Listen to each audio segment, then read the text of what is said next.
Hello everyone, Indian polity हम पढ़ रहे हैं। पार्ट नंबर ये 7 है, जिसके अंदर हम कॉन्स्टिट्यूशनल बॉडीज़ देख रहे हैं। एम लक्ष्मीकांत की बुक का नाम है एंड चैप्टर नंबर है 45, जो कि CAG के बारे में हम बात करेंगे। ठीक है, controller and auditor general of India. तो इससे पहले मतलब कॉन्स्टिट्यूशनल बॉडीज़ में कौन कौन से पार्ट हमने देखने हैं ये हमने कवर कर लिया है। ये सभी पार्ट्स जो है हमने लास्ट लेक्चर में देख लिया। आज जो हम पढ़ेंगे वो ये वाला पार्ट है, CAG ऑफ इंडिया। ठीक है, इस चैप्टर के बारे में आज हम पूरा डिटेल में डिस्कस करेंगे। ठीक है, तो स्टार्ट करते हैं इंट्रो से। तो इंट्रो के अंदर सबसे पहले आपको ये याद रखना है कि जो आपका आर्टिकल 148 है, ठीक है, कॉन्स्टिट्यूशन का, वो प्रोवाइड करता है कि इंडिपेंडेंट ऑफिस किसका, CAG का। ठीक है, तो ये एक इंडिपेंडेंट ऑफिस है। कॉन्स्टिट्यूशन ये प्रोवाइड करता है अंडर आर्टिकल 148। ठीक है, और इस ऑफिस का नाम है controller and auditor general of India. तो he is the head of the very important Indian audit and accounts department.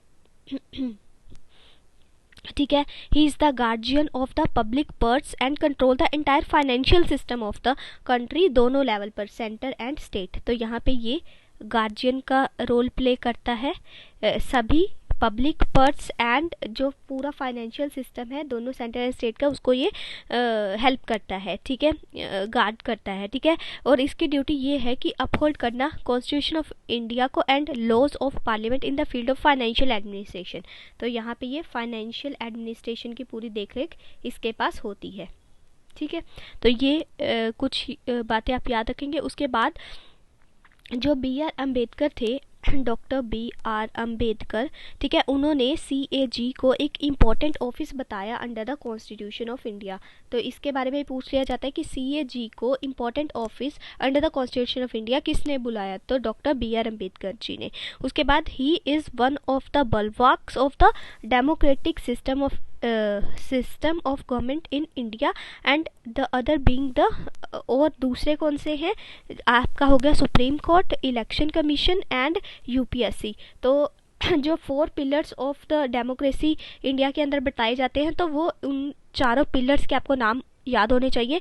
पहला UPSC जो कि मेरिट सिस्टम को दर्शाता है, इलेक्शन कमीशन, ठीक है, और सुप्रीम कोर्ट, ठीक है, और लास्ट आपके पास आ जाएगा 4th वन इज CAG। तो ये भी आपसे पूछ लिया जाता है कि 4 पिलर्स डेमोक्रेसी के अंदर इंडिया में कौन से हैं। ठीक है, तो ये चारों पिलर्स का नाम भी आपको याद रखना है, supreme court, election commission, UPSC and CAG। तो आई थिंक ये आपको इंट्रोडक्शन समझ में आ गया होगा। आर्टिकल बिल्कुल भी नहीं भूलना, 148। ठीक है, इंडिपेंडेंस ऑफिस है Indian audit and accounts department का, ये के अंदर जो है सारा आता है। सेंटर और स्टेट के साथ मिलके इसने काम करना है एंड गार्जियन है इनका। ठीक है, फाइनेंशियल सिस्टम, फाइनेंशियल एडमिनिस्ट्रेशन को ध्यान में रखता है। इंपॉर्टेंट ऑफिस CAG का कॉन्स्टिट्यूशन में किसने बोला, इनको BR अम्बेडकर ने। और 4 पिलर के भी आपको नाम याद रखने हैं, ये चारों। ठीक है, तो अभी हम आगे चलते हैं, अपॉइंटमेंट एंड टर्म की बात कर लेते हैं। तो CAG जो है वो अपॉइंट किया जाता है by the president of India, और सेम वैसे ही by the warrant under his hand and seal. तो ये भी काफ़ी इंपॉर्टेंट लाइन है। और उसके बाद the CAG before taking his office makes and subscribe before the president and oath and affirmation. तो ओथ वगैरह भी इनको कौन दिलवाता है, प्रेसिडेंट ही दिलवाता है। तो उसके अंदर क्या क्या पॉइंट्स इन्होंने दिए गए हैं कि इनको ओथ में क्या क्या चीज़ें, मतलब कि किन चीज़ों की मतलब ओथ लेनी चाहिए। तो पहला कि ट्रू फेथ रखना है। ठीक है, कॉन्स्टिट्यूशन के प्रति ट्रू फेथ होना चाहिए, पहला। दूसरा कि अपहोल्ड करने sovereignty and the integrity of India, sovereignty and integrity of India को होल्ड करके रखना है। ठीक है, नेक्स्ट थिंग इज कि जो अपनी ड्यूटीज़ करनी है ना, विदाउट फियर एंड फेवर, ये काफ़ी इंपॉर्टेंट लाइन है। ठीक है, विदाउट फियर एंड और फेवर, अफेक्शन और इल विल। इसके मतलब फेवर फूवर किसी का कुछ भी नहीं करना है। ठीक है, और अपना बेस्ट देना है, हर अपनी जो ड्यूटी है वो बेस्ट परफॉर्म करनी है। उसके बाद to uphold the constitution and the laws, uphold the constitution and laws, ठीक है। उसके बाद ही होल्ड द ऑफिस, कब तक ये ऑफिस, इनकी टर्म्स कितनी होती है, 6 ईयर या फिर 65 ईयर, जो भी पहले होगा, which ever is the earlier. ये रिजाइन दे सकते हैं, किसको देंगे रिजाइन, प्रेसिडेंट को ही, ठीक है। उसके बाद ये रिमूव भी किए जा सकते हैं, किसके द्वारा, प्रेसिडेंट के द्वारा रिमूव किए जा सकते हैं। किस मैनर में ये रिमूव किए जा सकते हैं, जैसे जज ऑफ सुप्रीम कोर्ट को रिमूव किया जाता है वैसे ही, ठीक है।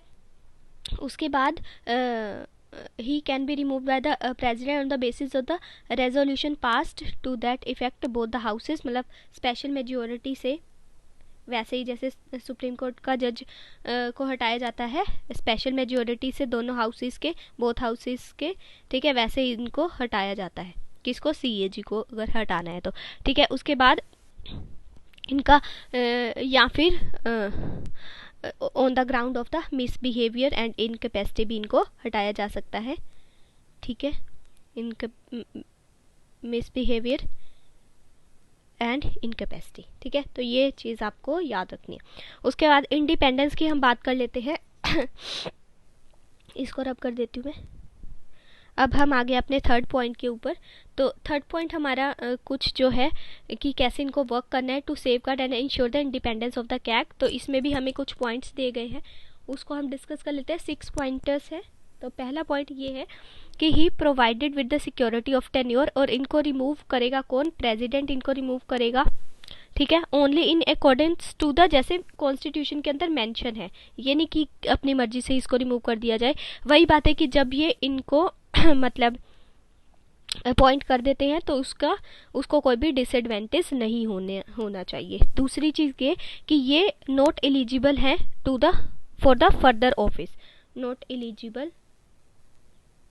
Eligible for further office either under the government of India और एनी स्टेट, ठीक है। तो ये भी बात याद रखनी है। और इनकी जो सैलरी है, ठीक है, वो कौन डिटरमाइन करेगा, पार्लियामेंट। वेरी वेरी इंपॉर्टेंट, यहाँ पे प्रेसिडेंट नहीं करेगा, ठीक है, पार्लियामेंट का नाम आपको याद रखना है, ठीक है। एंड हिज सैलरी किसके बराबर होगी, जैसे जज ऑफ सुप्रीम कोर्ट की होती है वैसे ही, क्योंकि रिमूव भी उनको वैसे किया जा रहा है जैसे जज ऑफ सुप्रीम कोर्ट को रिमूव किया जाता है। तो पार्लियामेंट डिसाइड करेगा इनकी सैलरी कितनी होगी, और ये जज ऑफ सुप्रीम कोर्ट जितनी ही होती है। फोर्थ पॉइंट ये कि इनकी जो neither his salary nor his right जो है वो, उसको जब वो अपॉइंट हो जाए तो कोई डिसएडवांटेज नहीं होना चाहिए। अपॉइंटमेंट के बाद आफ्टर कोई डिसएडवांटेज इनको नहीं देना, चाहे वो सैलरी के रूप में हो चाहे वो इनके राइट्स के रूप में हो। उसके बाद फिफ्थ पॉइंट में आपके पास ये आता है कि जो इनकी कंडीशन ऑफ सर्विसेज है ना, serving in the Indian audit and accounts department and administrative power of CAG। तो ये कौन प्रिस्क्राइब करेगा इनकी पावर्स को, प्रेसिडेंट, ठीक है। किसके साथ कंसल्ट करके, CAG। मतलब जो पर्सन्स इन डिपार्टमेंट्स के अंदर लगे हुए हैं ना, जो पर्सन्स इन डिपार्टमेंट्स के अंदर लगे हैं, कौन सा department, Indian audit and accounts department and administrative, जो भी CAG के होते हैं, इनकी जो पावर्स है वो कौन डिसाइड करेगा, प्रेसिडेंट प्रिस्क्राइब करेगा CAG के साथ मिलके, ठीक है। 6th पॉइंट में ये आता है कि जो एडमिनिस्ट्रेटिव एक्सपेंसेस होते हैं ना of the office of the CAG, तो जिसके अंदर सारी सैलरीज, अलाउंसेस, पेंशन आती हैं, वो सब किस में से, कंसोलिडेटेड फंड ऑफ इंडिया में से इनको चार्ज की जाएंगी। तो ये भी बात ध्यान रखना है, इसीलिए बोला जाता है कि they are not subject to the vote of the parliament. तो कंसोलिडेटेड फंड ऑफ इंडिया में से सारी एक्सपेंसेस जो है इनको दी जाएंगी। Further, no minister can represent the CAG in the parliament. Very very important line it is, no minister, कोई मिनिस्टर जो है रिप्रेजेंट नहीं करेगा CAG के अंडर, ठीक है, इनके ऑफिस मतलब पार्लियामेंट के अंदर। No minister can represent the CAG in parliament, दोनों हाउसेज के अंदर, ठीक है। And no minister can be called upon to take the responsibility for any action done by him. तो ये बात आपको बिल्कुल भी नहीं भूलनी है। और अब हम बात करेंगे ड्यूटीज़ एंड पावर की। उससे पहले एक बार फटाफट से देख लेते हैं कि प्रेसिडेंट जो है इनको अपॉइंट करेगा वैसे ही जैसे कॉन्स्टिट्यूशन के अकॉर्डिंग, ठीक है। इनकी सिक्योरिटी ऑफ टेन्योर जो है जैसे डिस्क्राइब है वैसे ही रहेगा। रिमूव्ड भी जैसे कॉन्स्टिट्यूशन में लिखा है वैसे ही, मतलब अपने आप से, अपने प्लेजर से इनको नहीं हटाया जा सकता। दूसरी बात हमने देखी कि ये जो एलिजिबल है वो दोबारा फर्दर एलिजिबल नहीं है, नॉट एलिजिबल। उसके बाद इनकी जो सैलरी होती है वो डिटरमाइन करेगा पार्लियामेंट, वैसे ही जैसे जज ऑफ सुप्रीम कोर्ट के होते हैं ना, वैसे ही उसके इक्वली होगी। तीसरी चीज़ कि जब इनको अपॉइंट कर दिया तो इनको कोई भी डिसएडवांटेज नहीं देनी है सैलरी वगैरह के, राइट्स वगैरह के मामले में। उसका फिफ्थ हमने देखा कि जो पर्सनस जो हैं वो Indian audit and account department लगे हुए हैं, उनकी एडमिनिस्ट्रेटिव पावर कौन डिसाइड करेगा, प्रेसिडेंट प्रिस्क्राइब करेगा with the help of the, और कंसल्ट करके किसके साथ, सीएजी के साथ। उसके बाद सिक्स्थ पॉइंट हमने देखा कि कंसोलिडेटेड फंड ऑफ इंडिया में से इनकी सैलरी, अलाउंसेस, पेंशन, जितना भी खर्चा है, ठीक है, वो कंसोलिडेटेड फंड ऑफ इंडिया में से आएगा and they are not subject to the vote of parliament. Then हमने देखा कि कोई भी मिनिस्टर जो है वो रिप्रेजेंट नहीं कर सकता, no minister can represent the CAG in parliament, दोनों हाउसेस की बात कर रहे हैं हम, and no minister can be called upon to take any responsibility for any action done by him. तो ये सब बातें हमने पढ़ी आपकी इंडिपेंडेंस के अंदर। अब हम ड्यूटीज़ एंड पावर्स की बात कर लेते हैं। तो ये थोड़ा सा लेंथी हो जाएगा चैप्टर, लेकिन आपको इसकी एक एक लाइन ध्यान से पढ़नी है क्योंकि एक एक लाइन में से क्वेश्चन निकल के आता है। तो कॉन्स्टिट्यूशन जो है आर्टिकल आपका 149 जो है कॉन्स्टिट्यूशन आर्टिकल 149 ऑथोराइज्ड करता है पार्लियामेंट को कि इनकी जो है ड्यूटीज़ एंड जो पावर्स है उसको कैसे डिफाइन करना है, ठीक है, in relations to the account of the union and of the state and of the any other authority or the body accordingly। उसके अकॉर्डिंग पार्लियामेंट ने इनकी जो ड्यूटीज़ बना रखी है वो किसके अकॉर्डिंग बना रखी है, आपकी CAG duties powers condition of service act जो कि 1971 में आया था, ठीक है। ये सीएजी की duties power and condition of service act 1971 के अकॉर्डिंग इनकी पावर्स को डिफाइन किया गया है, लेकिन ये 1976 में जाके इसको अमेंड किया गया, मींस इसको सेपरेट कर दिया गया to separate the accounts from audit. Accounts को सेपरेट कर दिया गया कहाँ से, ऑडिट में से, इन द सेंट्रल गवर्नमेंट। तो ये कुछ बातें आपको याद रखनी है, थोड़ी एक्स्ट्रा इन्फॉर्मेशन है। उसके बाद ये दोनों एक्ट आपको यहाँ पे नहीं भूलने हैं। नेक्स्ट चलते हैं, एक एक करके देख लेते हैं हम। पहला पॉइंट ये आता है कि ये किस किस चीज़ को ऑडिट कर सकते हैं। तो he audits all the accounts related to all expenditure, जितने भी एक्सपेंडिचर हुए हैं कौन से, कंसोलिडेटेड फंड ऑफ इंडिया, ये ध्यान से नोट करना।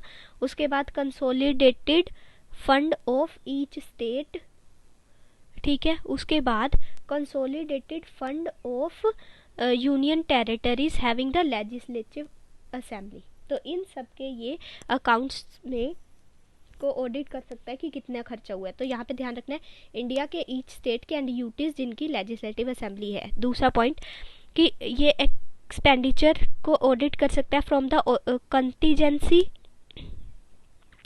Contingency fund of India plus public account of India plus contingency fund of each state plus public account of each state. तो ये बातें आपको ध्यान रखनी है। थर्ड पॉइंट में आता है कि ये ऑडिट कर सकते हैं all trading, manufacturing, profit loss account, balance sheet, ठीक है, और भी सब्सिडरी अकाउंट जो कि आते हैं सेंटर एंड स्टेट गवर्नमेंट के अंदर।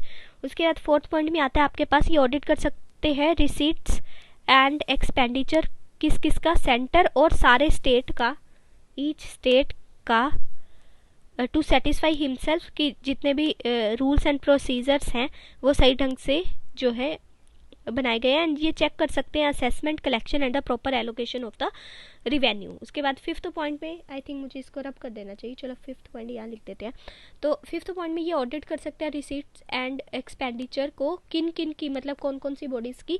पहला, all bodies and authorities substantially financed by the centre and the state government.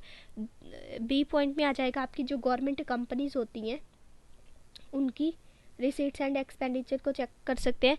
C point आएगा जो कॉर्पोरेशंस है एंड बॉडीज़ है उनके लॉ के अकॉर्डिंग, रिलेटेड लॉ के अकॉर्डिंग उनको चेकआउट कर सकते हैं। सिक्स पॉइंट में आपके पास आएगा ये सारे ऑडिट्स जिनको, मतलब ये ऑडिट कर सकते हैं उन सभी ट्रांजैक्शंस का, ठीक है, जो कि सेंटर एंड स्टेट गवर्नमेंट में होती है, जो कि रिलेटेड होती है डेट के, सिंकिंग फंड के, डिपॉजिट्स के, उसके बाद एडवांसेस के, सस्पेंस अकाउंट्स के, रेमिटेंस बिजनेस के, और ये जो है ऑडिट कर सकते हैं receipt stock account and other with the approval of the president, और अगर प्रेसिडेंट को कोई रिक्वायर्ड लगे तो। ठीक है, 7th पॉइंट हम देख लेते हैं। मुझे ये है कि इस पेज के अंदर ही सारी आ जाए ताकि हमें रिवाइज करने में आसानी हो जाए। तो 7th पॉइंट में हम देखेंगे कि ये ऑडिट कर सकते हैं किसी भी अकाउंट को अगर प्रेसिडेंट कोई या फिर गवर्नर कोई रिक्वेस्ट करे कि हाँ भाई आप इसका ऑडिट करिए। एग्जाम्पल के तौर पे audit of the local bodies के फाइनेंसिस का भी ये ऑडिट कर सकते हैं। तो 8th पॉइंट पे हम देखते हैं कलर चेंज कर देती हूँ। 8th पॉइंट में ही एडवाइस द प्रेसिडेंट, ये प्रेसिडेंट को एडवाइस कर सकते हैं किसी भी अकाउंट्स को चेकआउट करने के लिए कि हाँ इसका होना चाहिए, या फिर सेंटर एंड स्टेट दोनों की बात चल रही है। ठीक है, तो ये एडवाइस भी कर सकते हैं और आर्टिकल 150 के अकॉर्डिंग। ठीक है, उसके बाद 9th पार्ट में हम देख लेते हैं कि ये अपनी जो रिपोर्ट है, ऑडिट रिपोर्ट, वो सबमिट करवाते हैं सेंटर के अंदर प्रेसिडेंट को, और प्रेसिडेंट जो है पार्लियामेंट के दोनों हाउसेस के आगे उसको रखता है। 10th पॉइंट ये है कि ये सबमिट करवाता है अपनी रिपोर्ट स्टेट की, किसके आगे, गवर्नर के आगे। फिर वो गवर्नर जो है वो लेजिस्लेटिव असेंबली, स्टेट लेजिस्लेचर के सामने इसको रखती है। तो ये दोनों जो है आर्टिकल 151 के अंडर आते हैं, ये वाला और ये वाला। ठीक है, उसके बाद 11th पॉइंट ये है कि he ascertain and certify the net proceed of any tax or duty, जो है आर्टिकल 279 के जो अंडर आता है। ये सर्टिफिकेट जो देते हैं वो फाइनल होता है। तो नेट प्रोसीड का यहाँ पे ये मतलब है जो proceed of tax minus the cost of collection. And 12th जो पॉइंट है ये है कि ये बहुत अच्छा फ्रेंड है, मतलब CAG फ्रेंड है किसका, आपका public account committee of parliament का। तो ये भी बात ध्यान रखेंगे।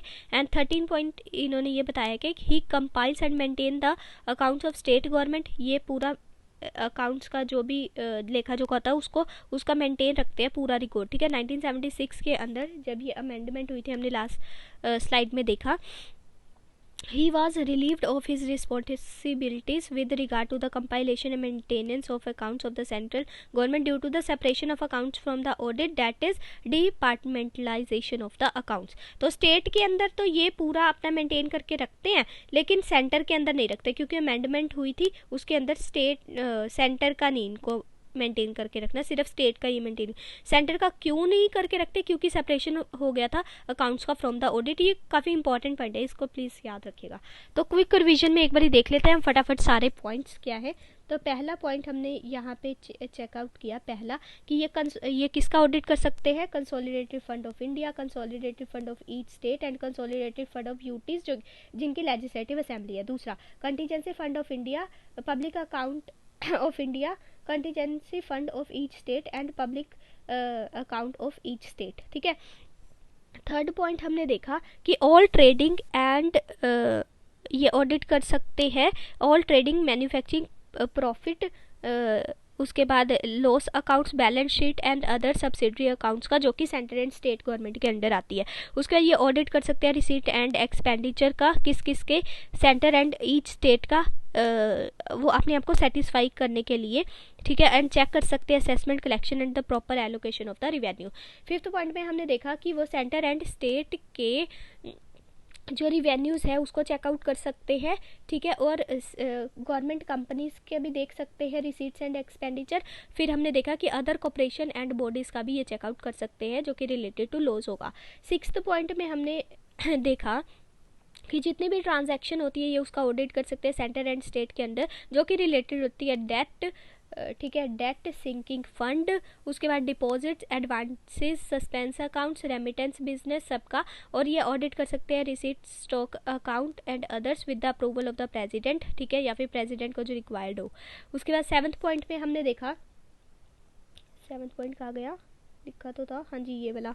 ठीक है, तो 7th पॉइंट में हमने देखा कि ये ऑडिट कर सकते हैं अकाउंट्स को अगर जो प्रेसिडेंट के अंदर, अगर प्रेसिडेंट को लगे कि हाँ इसको करना चाहिए, या फिर गवर्नर को भी लगे। तो एग्जांपल के तौर पे आपको याद रखना है audit of the local bodies. उसके बाद हमने देखा कि ये प्रेसिडेंट को एडवाइस कर सकते हैं 8 पॉइंट पे हमने देखा ये प्रेसिडेंट को एडवाइस कर सकते हैं अंडर आर्टिकल 150। उसके बाद नेक्स्ट हमने देखा कि ये सेंटर को जो है सेंटर के अंदर प्रेसिडेंट को अपनी रिपोर्ट सबमिट करवाते हैं, फिर प्रेसिडेंट जो है पार्लियामेंट को अपनी रिपोर्ट पार्लियामेंट के दोनों हाउसेज के आगे दोनों रिपोर्ट रखता है आर्टिकल 151 के अकॉर्डिंग। स्टेट के अंदर ये गवर्नर को अपनी रिपोर्ट सबमिट करवाएंगे और वो स्टेट लेजिस्लेटिव को अपनी रिपोर्ट सबमिट करवाएगा, आर्टिकल 151 के अंदर ये आता है। उसके बाद हमने देखा कि नेट प्रोसीड्स की बात हुई है, ये सर्टिफाइड जो कर देते हैं वो सर्टिफिकेशन जो है वो फाइनल होता है। नेट प्रोसीड जो कि 279 आर्टिकल में है, तो नेट प्रोसीड्स क्या होता है कि प्रोसीड ऑफ टैक्स और duty minus the cost of collection. ठीक है, उसके बाद हमने देखा 12th पॉइंट में कि ये बहुत अच्छा फ्रेंड है किसका, आपका पब्लिक अकाउंट्स कमेटी का of the parliament. Next point हमने ये देखा कि ये पूरा मेंटेन करके रखता है स्टेट का जितना भी मैटर्स होते हैं, कंपाइल करके रखता है उसका डाटा, लेकिन सेंटर का नहीं करके रखता, क्योंकि 1976 के अंदर इसको अमेंड जब किया गया था तो तब इसको हटा दिया गया था वहाँ से। क्यों? क्योंकि सेपरेशन हो गया है अकाउंट्स का फ्रॉम द ऑडिट, कहने का मतलब कि डिपार्टमेंटलाइज हो गया है ऑफ द अकाउंट्स, इसलिए। तो आई थिंक आपको ये खिचड़ी पूरी जो स्लाइड पे पक चुकी है ये समझ में आ गई होगी। ठीक है, अभी हम इसी में ही बात करें, ड्यूटीज़ एंड पावर्स में थोड़ा सा रह गया, इसको भी देख लेते हैं। तो कैग जो है वो 3 अपनी रिपोर्ट्स को सबमिट करवाता है प्रेसिडेंट को, वेरी इंपॉर्टेंट, ये आपको याद भी रखनी है। तो audit report on appropriation accounts, फिर audit report on finance account, फिर audit report on public undertaking. तो ये तीनों चीज़ें पूछ ली जाती है कि कैग जो है अपनी 3 रिपोर्ट्स प्रेसिडेंट को जो सबमिट करवाता है उसमें से कौन कौन सी है कौन कौन सी नहीं है। तो तीनों के नाम आपको रटे होने चाहिए। एप्रोप्रिएशन अकाउंट्स के ऑडिट रिपोर्ट, जो ऑडिट रिपोर्ट है किसके ऊपर, आपकी फाइनेंस अकाउंट के ऊपर और पब्लिक अंडरटेकिंग के ऊपर। तो आपको ये याद रखना है, appropriation account, finance account and public undertaking के ऊपर। ठीक है, ये जो प्रेसिडेंट है वो प्रेसिडेंट को सीएजी ने प्रेसिडेंट को दे दी, प्रेसिडेंट ने फिर आगे आपका दोनों हाउसेस के आगे, पार्लियामेंट के दोनों हाउसेस के आगे रख दी। ठीक है, और पब्लिक अकाउंट कमेटी फिर जो है एग्जामिन करती है एंड रिपोर्ट जो है reports its finding to the parliament. उसके बाद appropriation accounts compare the actual expenditure with the expenditure section by the parliament through the appropriation act. तो यहाँ पे ये चीज़ क्या रखनी है, ये जो पहली रिपोर्ट सबमिट करवाते हैं ना, इसमें क्या चीज़ देखते हैं, ये कंपेयर करते हैं जो भी इनको एक्सपेंडिचर दिया जाता है और इनका कितना खर्चा हुआ। ठीक है, actual expenditure with the expenditure sanction bye the parliament, मतलब पार्लियामेंट ने इनको कितना सैंक्शन किया था एक्सपेंडिचर और कितना इन्होंने खर्चा किया, उसको कंपेयर करता है। और जो फाइनेंस अकाउंट है, show the annual receipt and disbursement of the union government. तो ये चीज़ आपको ध्यान रखनी है, ये तीनों आपको रिपोर्ट्स भी मतलब बिल्कुल रटी होनी चाहिए। अब हम बात करते हैं अपने रोल में, तो रोल जो में देख लेते हैं, थोड़ा सा ही रह गया बस अब। तो रोल ऑफ सीएजी क्या है, is to uphold the constitution of India and laws of parliament in the field of the financial administration में की ही बात चल रही है, तो ये आपको बात याद रखनी है। Financial administration, accountability of the executive to the parliament in the sphere of financial administration is secured through the audit report of the CAG। और ये भी आपको बात याद रखनी है कि जो CAG है, ठीक है, वो एजेंट है किसका, agent of parliament and conducts audit of expenditure on behalf of parliament. इसीलिए कहा जाता है कि सीएजी जो है वो किसके लिए रिस्पॉन्सिबल है, आपका पार्लियामेंट के लिए, वेरी वेरी इंपॉर्टेंट। उसके बाद सीएजी को काफ़ी ज़्यादा फ्रीडम है with regard to the audit of expenditure than the with regard to the audit of receipts. तो एक्सपेंडिचर में इसको ज़्यादा छूट है देन द रिसीट्स में। तो जब इसने एक्सपेंडिचर की वो करनी है ना, ऑडिट करना है, तो उसमें उसका ज़्यादा उसको पावर मिली हुई है। ठीक है, उसके बाद आपको ये याद रखना है, in addition to the legal and the regulatory audit the CAG can also conduct the propriety audit इसके अंदर ये क्या देखते हैं, wisdom, faithfully and economy of the government expenditure and comment on the, कि कितना इन्होंने वेस्ट किया है और कितना इन्होंने सही जगह पर अपना जो है एक्सपेंडिचर किया है। उसके बाद unlike the legal and the regulatory audit which is obligatory on the part of the CAG and proprietary audit is discretionary. उसके secret service expenditure is a limitation on auditing role of the CAG। तो काफ़ी important line है ये, secret service expenditure ये limitation है on the auditing role of CAG। The CAG can not call for the particular of expenditure incurred by the executive agencies but has to accept a certificate from the competent administrative authority that the expenditure has so incurred under his authority। ठीक है, उसके बाद CAG has no control over the issue of the money from the consolidated fund of India and also many departments are authorized to draw money by issuing the check without specific authority from the CAG। Next आपको ये बात ध्यान रखनी है कि जो India का CAG है ना, उसके अंदर ये देखिए, the constitution of India visualise द CAG to be the controller as well as the auditor general. लेकिन एक्चुअल रियलिटी अगर देखी जाए तो ये किस किस चीज़ का अपना फंक्शन निभा पाता है, तो ऑडिटर जनरल का ओनली। ठीक है, इसी का कंट्रोलर का अपना ये फंक्शन जो है नहीं निभा पाता। इसलिए ये बोला जाता है कि जो इंडिया का ये वाला ऑफिस है, इसके अंदर सिर्फ ऑडिटर जनरल का ही मेन रोल रहता है, कंट्रोलर का कोई रोल नहीं रहता। और वहीं जब हम ब्रिटेन की बात करते हैं तो in respect to CAG of India differ totally from the CAG of Britain. क्यों ब्रिटेन की अच्छी है, क्योंकि ब्रिटेन के CAG के पास, उसके पास कंट्रोलर की भी पावर है और ऑडिटर जनरल की भी पावर है। ब्रिटेन के अंदर एग्जीक्यूटिव जो है वो मनी निकलवा सकता है, ड्रॉ कर सकता है from the public exchequer only with the approval of the CAG। ठीक है, तो इसलिए इंडिया के अंदर जो CAG होता है उसमें कंट्रोलर का उसको ज़्यादा पावर्स नहीं है, सिर्फ ऑडिटर जनरल की ही पावर्स है। ठीक है, उसके बाद CAG एंड द कॉर्पोरेशंस में देख लेते हैं। तो role of the CAG in the auditing of the public corporation जो है वो बहुत लिमिटेड है। ठीक है, ये जो ऑडिट करते हैं ना, इसमें इनकी लिमिटेड सी ऑडिटिंग पावर्स है। तो अब ये एक एक करके देख लेते हैं किस में इनकी पावर्स है, किस में इनकी कम पावर्स है और किस में इनकी पावर्स है ही नहीं। ठीक है, तो पहला, सम कॉर्पोरेशंस जो कि टोटली ऑडिट किए जाते हैं।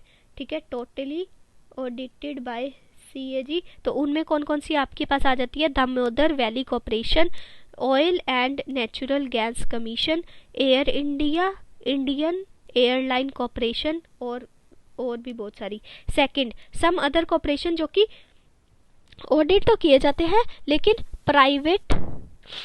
प्राइवेट प्रोफेशनल ऑडिटर्स इनको ऑडिट करते हैं। तो ये भी आपको याद रखनी है, जो कि ये किसके द्वारा अपॉइंट किए जाते हैं, सेंट्रल गवर्नमेंट इनको अपॉइंट करता है CAG के साथ मिलके बातचीत करके। तो इनमें जो आते हैं वो देख लेते हैं। और if necessary the CAG can conduct the supplementary audit. तो CAG को लगेगा ना अगर, तो वो भी इनमें ऑडिट कर सकती है, ऐसी बात नहीं कि ये नहीं कर सकती, तो कर सकते हैं। इनमें कौन कौन से आते हैं आपके पास, central warehousing corporation, industrial finance commission और भी बहुत सारे। ठीक है, इनके अंदर आते हैं। तीसरा ये है कि जो कुछ है जो कि टोटली प्राइवेटली ऑडिट होते हैं। ठीक है, प्राइवेट, बिल्कुल ही प्राइवेट, मतलब इसमें गवर्नमेंट का कोई हाथ नहीं होता। In other word their audit is done by private professional auditors and CAG उसमें बिल्कुल भी नहीं आता है। ठीक है, कैग नहीं उसमें इन्वॉल्व होता है। और ये जो है अपनी पब्लिक जो अपनी एनुअल रिपोर्ट होते हैं वो डायरेक्टली किसको, डायरेक्ट सीधा ही पार्लियामेंट को सबमिट करवाते हैं अपनी रिपोर्ट। जी, इसके अंदर कौन कौन आते हैं, LIC हो गया, लाइफ इंश्योरेंस कॉर्पोरेशन, RBI हो गया, reserve bank of India, state bank of India, finance corporation of India. तो ये सारे जो है डायरेक्टली अपनी रिपोर्ट जो है ऑडिट की वो पार्लियामेंट को सबमिट करवाते हैं। इसमें कैग का कोई रोल नहीं होता। तो ये काफ़ी इंपॉर्टेंट पॉइंट है जो अभी हमने रीड किए। तो role of CAG in auditing of government companies, तो हम यहाँ से कह सकते हैं लिमिटेड इसकी रोल है। तो ये जो private they are audited by the private auditor, हमने जैसे पहले ही बात की, who are appointed by the government on the advice of CAG and CAG can also undertake the supplementary audit. किन के बात करें हम, प्राइवेट प्रोफेशनल्स की, सेकंड वाले पॉइंट की। ठीक है, उसके बाद आई थिंक इसको मैं रब कर देती हूँ, फिर थोड़ा सा ही रह गया, लास्ट पॉइंट बस हमारा रह गया। 1 सेकेंड। हाँ जी, तो इसकी बात कर रहे थे। तो 1968 के अंदर ना ऑडिट बोर्ड बनाया गया, एस्टेब्लिश किया गया as the part of the office of the CAG to associate outside specialist and expert की हैंडल कर सके technical aspect of the audit और स्पेशलाइज्ड एंटरप्राइजेस जैसे कि engineering, iron and steel, chemical आपकी इंडस्ट्री हो गई। This board was establish on the recommendation of the ARC, administrative reforms commission of India. It consist of एक तो chairman और बाकी 2 मेंबर्स। कहने का मतलब कितने मेंबर हो गए, 3 मेंबर बॉडी। ठीक है, तो 1968 के अंदर ऑडिट बोर्ड बनाया गया CAG के मतलब ऑफिस के लिए। तो इनके ये किसकी रिकमेंडेशन, ये पूछ लिया जाता है किसकी रिकमेंडेशन के बाद बनाया था, तो administrative reform commission of India. इसके अंदर 3 मेंबर बॉडी है, चेयरमैन होता है और 2 अदर मेंबर्स होते हैं। तो अभी हम आगे चलते हैं। एप्पल्स पे क्रिटिसिज्म क्या है, तो ये एक पॉल H एप्पल बाय, इन्होंने अपनी 2 report on the Indian administration के ऊपर जो है वो दी। उन्होंने बताया कि CAG का जो रोल है वो क्रिटिकल रोल है, एंड इन्होंने अटैक किया इसके वर्क के ऊपर। क्यों इसके वर्क के ऊपर, और जो ये रिपोर्ट दी इन्होंने वो कौन कौन सी रिपोर्ट थी वो भी आपको पता होनी चाहिए। पब्लिक एडमिनिस्ट्रेशन इन इंडिया जो कि 1953 में दी थी, और re examination of India's administrative system जो कि 1956 में दी। इन दोनों रिपोर्ट्स में इन्होंने CAG की जो सिस्टम था, जो इनका CAG की पोजीशन थी उसको क्रिटिसाइज़ किया, and CAG should be relieved from the responsibilities of audit, ऐसा इन्होंने बोला। और इन्होंने रिकमेंड किया कि CAG के ऑफिस को बिल्कुल ख़त्म कर देना चाहिए। तो क्यों ख़त्म कर देना चाहिए, अब हम वो देखते हैं कि ये ऐसा क्यों मानते थे। तो पहला ये आता है कि ये कहते थे कि ये कॉलोनियल रूल से मतलब चलता आ रहा है, इनहेरिटेंस है वहाँ से, क्योंकि जो ब्रिटिशर्स थे उन्होंने 1753 के अंदर ये जो ऑफिस था, डिपार्टमेंट था, वो बनाया था। ठीक है, दूसरी बात कि जो CAG है वो टोटली प्राइमरी कोज है, wide spread and paralysing unwillingness to decide and to act. जो ऑडिटिंग है has a repressive and a negative influence. ऐसा बोला जाता है कि जो ऑडिटिंग है उसका रिप्रेसिव इफेक्ट पड़ता है, या फिर आप बोल सकते हैं नेगेटिव इन्फ्लुएंस होता है इसका। तीसरी चीज़ कि जो पार्लियामेंट है has a greatly executed notion of the importance of auditing the parliamentary responsibility so has to fail to define the functions of the CAG as the constitution contemplated it would do. तो इनके according जो functions है CAG के वो इतने सही से नहीं डिफाइन है, तो इसलिए भी इसको हटा देना चाहिए। तो फोर्थ है कि जो CAG के फंक्शन है वो इतने इम्पोर्टेंट भी नहीं है। ठीक है, मतलब कोई और भी ऑडिट कर सकता है। तो auditors do not know and can not be expected to know much about the good administration. जो CAG है ना, उनके जो मेंबर्स है ना, वो जो ऑडिट करते हैं ना, उनको गुड एडमिनिस्ट्रेशन का नहीं पता। तो यहाँ पे मैं आपको कुछ बताना चाहूँगी कि कई कई जगह पे ये भी पाया गया है कि जो ये ऑडिट करने जाते हैं ना बंदे, ये करप्शन बहुत करते हैं। ठीक है, तो करप्शन के कारण भी आई थिंक इनका जो ऑफिस है उसको डिस्ट्रॉय करने की बात इन्होंने बोली होगी, क्योंकि their prestige is highest with others who do not know much about the administration. तो जब इनको गुड एडमिनिस्ट्रेशन का ही नहीं पता, तो आई थिंक उस कॉन्टेक्स्ट में इन्होंने ये बोला होगा। ठीक है, फिफ्थ पॉइंट ये है, auditor know what is auditing which is not administration. वही फोर्थ पॉइंट के अकॉर्डिंग अगर चले कि ऑडिटर्स को तो सिर्फ ऑडिटिंग का पता है, कि गुड एडमिनिस्ट्रेशन का नहीं पता उनको। ठीक है, तो इसलिए भी उन्होंने ये बोला होगा। और सिक्स्थ पॉइंट ये है, deputy secretary in the department knows more much about the problem in his department and the CAG और हिज द एंटायर स्टाफ। तो यहाँ पे ये बोल रहे हैं, इसका सोल्यूशन देने की बात कर रहे हैं, तो कि अगर CAG नहीं करेगा ऑडिट तो कौन कर सकता है, तो डिप्टी सेक्रेटरी जो कि डिपार्टमेंट का होता है उसको ज़्यादा प्रॉब्लम का पता होता है, तो वो ऑडिट कर सकता है as compare to the CAG को जो अलग से ऑफिस बनाया गया आपने। तो आप मुझे कमेंट सेक्शन में बताइएगा कि क्या CAG जो है उसको पूरी तरह से डिस्ट्रॉय कर देना चाहिए इंडिया के अंदर ऑफिस को। सेकंड क्वेश्चन ये बनता है कि क्या CAG को जो है उसके फंक्शंस को इम्प्रूव करना चाहिए। तो मेरे अकॉर्डिंग अगर देखा जाए तो इसके फंक्शंस को ज़्यादा हम पूरा रिमूव हमें नहीं करना चाहिए, ठीक है, पूरा क्रिटिसाइज़ तो हम इसको कर नहीं सकते, ठीक है, क्योंकि कब से चला आ रहा है, कुछ तो इसका रोल इम्पॉर्टेंट होगा। आप मुझे कमेंट सेक्शन में बताइएगा आप क्या सोचते हैं। तो यहाँ पे हम ये भी कह सकते हैं कि जैसे ब्रिटेन में इसका सेकंड एस्पेक्ट ये भी हो सकता है कि जैसे इसके पास पूरी पावर नहीं है, यहाँ पे सिर्फ ऑडिटर जनरल की ही है, कंट्रोलर की नहीं है, तो वहाँ पे भी एक क्वेश्चन मार्क आ जाता है, क्योंकि ब्रिटेन में तो वो है। तो ये भी आप मुझे आंसर करके बताना कि इसमें क्या और हम इंक्लूड कर सकते हैं, और एक CAG को एक अच्छा ऑफिस जो है हम बोल सकते हैं या बना सकते हैं in the future. Okay, thank you.